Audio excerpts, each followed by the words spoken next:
In 1977, a tiny metal ball began to sink. Inside, 3 people sat in the dark, falling for hours into the deepest part of the ocean.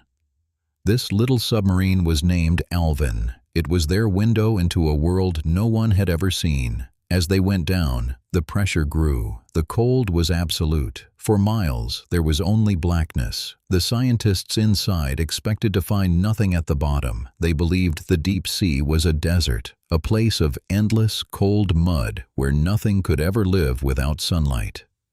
After more than an hour of sinking, they reached the floor. They turned on the submarine's lights, cutting through the dark for the very first time.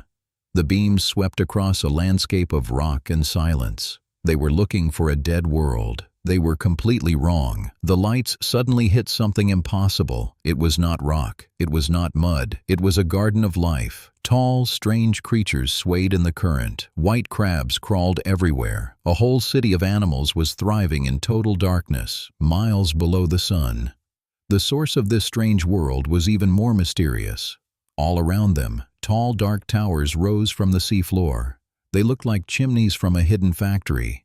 They were cracks in the skin of the world, and they were breathing.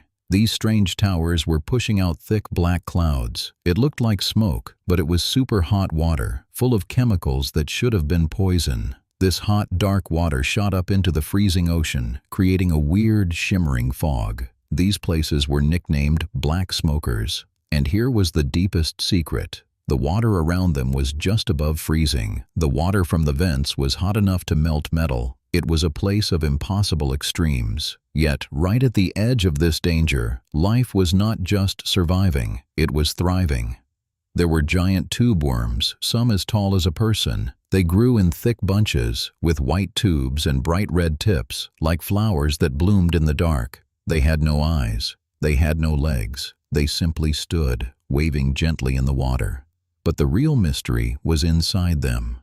These worms had no mouth. They had no stomach. They could not eat anything. So how did they live? The answer was a secret partnership. Inside their bodies, they kept tiny life forms that ate the poison from the vents, turning it into food for the worm. The worm was just a living house. And there were other, stranger things. Pale, ghost-white crabs moved through the gardens of worms. One was called the Yeti crab. It had long, hairy arms, and on those hairs, it grew its own food. It was farming a garden of bacteria on its own body in the endless night. These beings are not just strange, they are a different kind of life. A biology built on a completely separate set of rules. They show us that the story of life on Earth has a secret chapter, one written in darkness and heat. Imagine an entire world, thriving without a single ray of light. It has its own forests of giant tube worms. It has its own hunters and its own prey. It follows its own ancient laws. It asks a simple, unsettling question. If this can happen here, where else? But this secret world is not just found near the planet's fiery heart. It also finds the things we lose. It finds us. Think of the Titanic. It rests over 2 miles down, a silent tomb in the black. But the secret is, it is not silent. It is being eaten.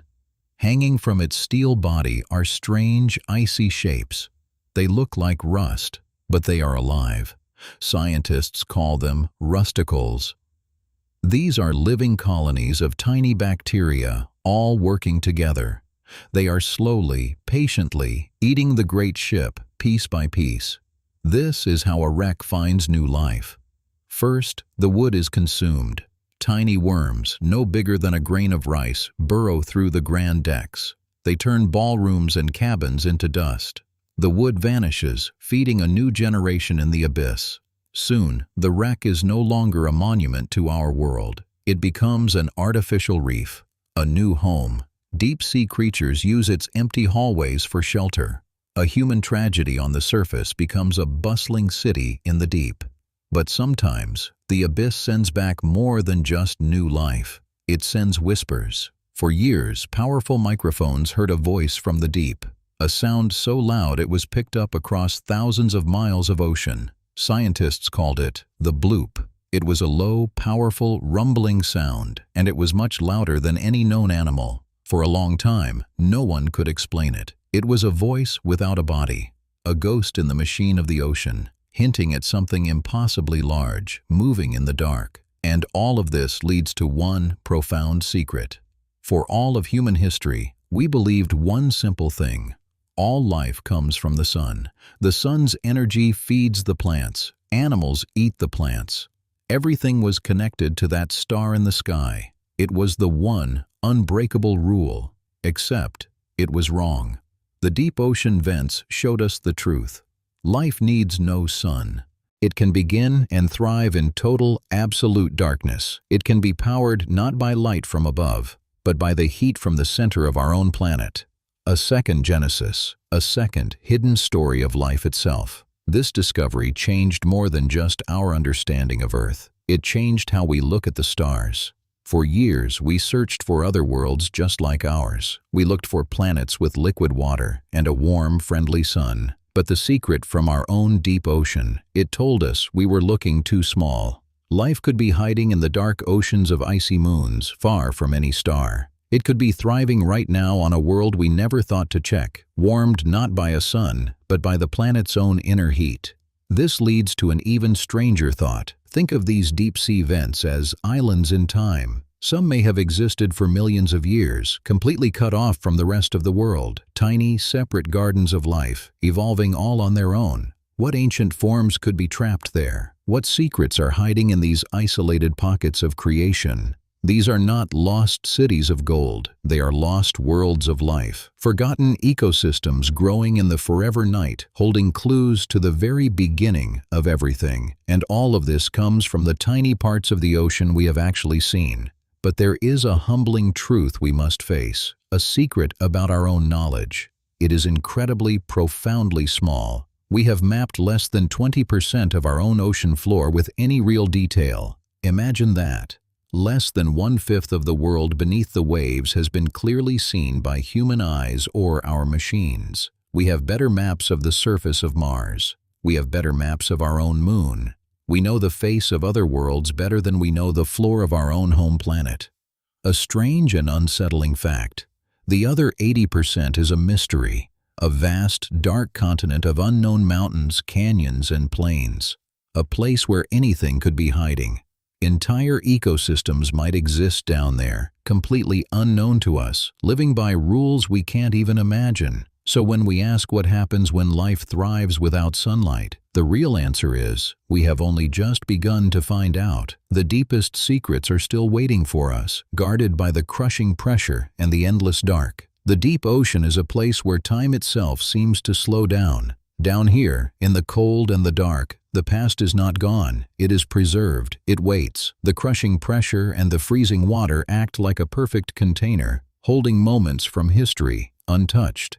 This happens because there is almost no light to break things down. The cold stops decay in its tracks. In this silent world, things that fall from above can rest for thousands of years. They become part of the dark, waiting to tell their story. Imagine a journey into this eternal stillness.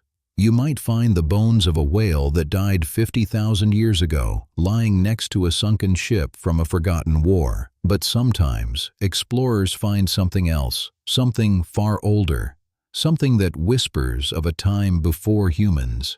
And here is where the mystery deepens, because not everything found in the deep is dead. Some things that were thought to be gone forever are still there. They are alive, swimming in the blackness, carrying the secrets of an ancient Earth. There is a fish called the coelacanth. Scientists only knew it from fossils. They thought it died with the dinosaurs millions of years ago, but then they found one, alive. It was swimming in the deep ocean, a ghost from a lost world. It was a creature that should not exist. This discovery changed everything. If one ancient creature could survive, hidden in the dark, what else is down there? Could there be entire worlds from the past, living on in the abyss? Places where the rules of time are different, where ancient life never ended. But it gets stranger. It is not just life that hides in the deep. There are places where the sea floor itself holds a profound secret. Off the coast of Japan, there is a place called the Yonaguni Monument. It is a massive stone structure, deep beneath the waves. It has flat sides and sharp 90-degree angles. It has shapes that look like giant stairs and straight, long roads. These are shapes that nature rarely makes. It looks like a city sleeping under the water, a city from a time no one remembers. Some scientists believe it is just a strange rock carved by ocean currents, a trick of the light and the mind, but others are not so sure. The straight lines are too perfect. The shapes are too deliberate. They believe it was built by people. If they are right, it raises an unsettling question. Who were these people? How did they build something so massive, only for it to be lost to the ocean? And if one silent city is down there, how many others are waiting to be found, holding the stories of a world we never knew existed?